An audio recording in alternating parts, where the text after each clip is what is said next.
Imagine, for a moment, a massive military transport plane, its crew, its soldiers, all of them, 104 human lives, simply wiped from the face of the earth. No wreckage, no bodies, not even a single oil slick on the water. Just gone. This wasn't some quiet peacetime flight. This was a journey in the thick of a raging war, when the skies were choked with radar signals and constant surveillance.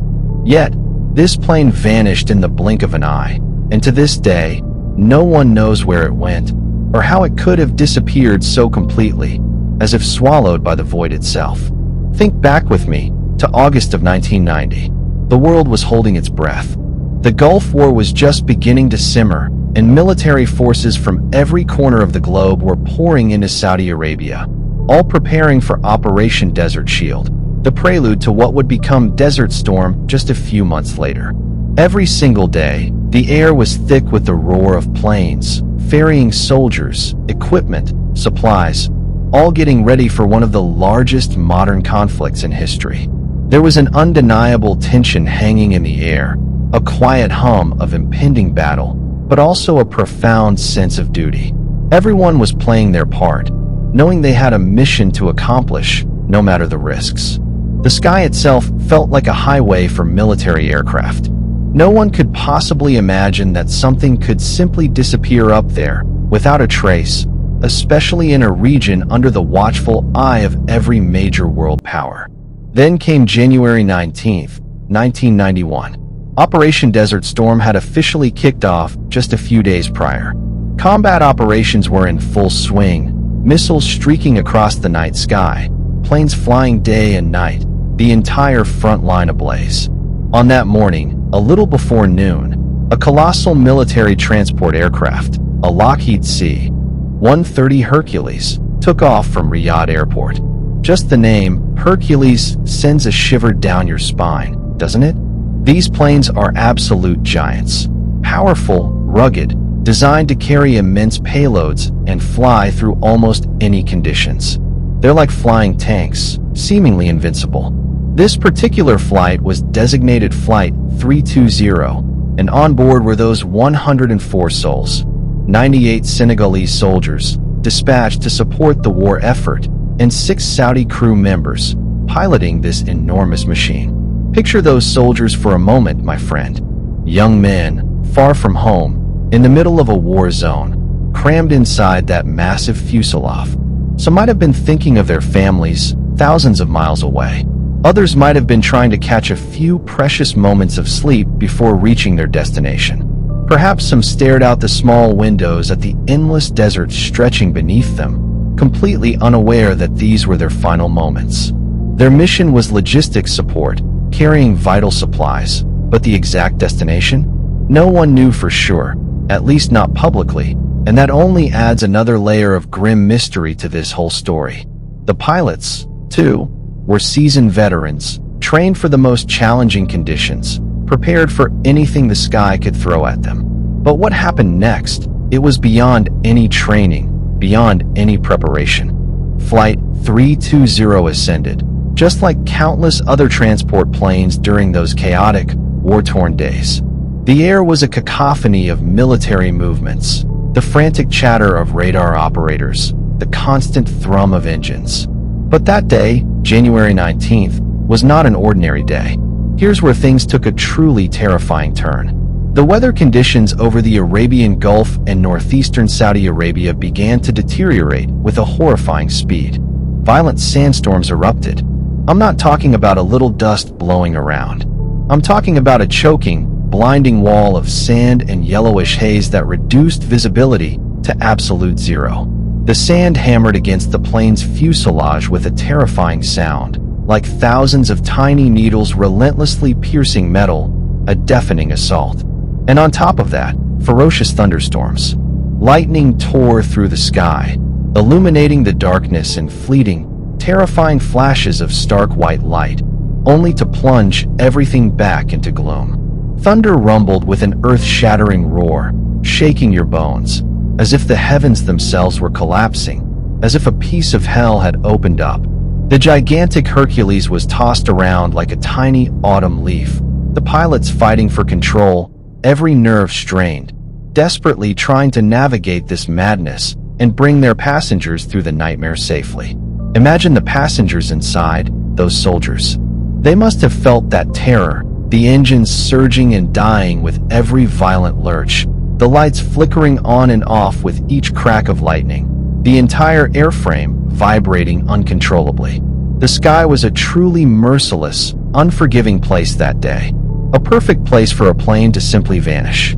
Flight 320 was right in the heart of that terrifying maelstrom. This aircraft, designed to withstand almost anything, was now battling the full fury of nature.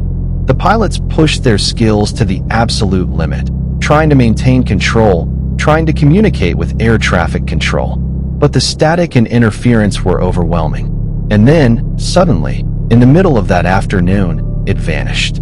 Completely. Wiped clean off the radar screens.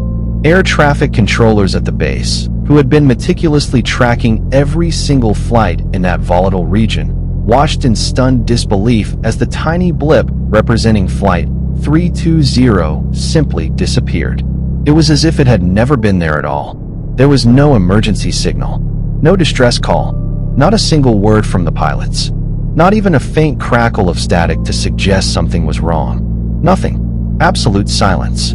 It was as if someone had flipped a switch and the plane was erased from existence. Its page in the sky simply closed, as if it had never been written. Imagine the shock that rippled through the control tower.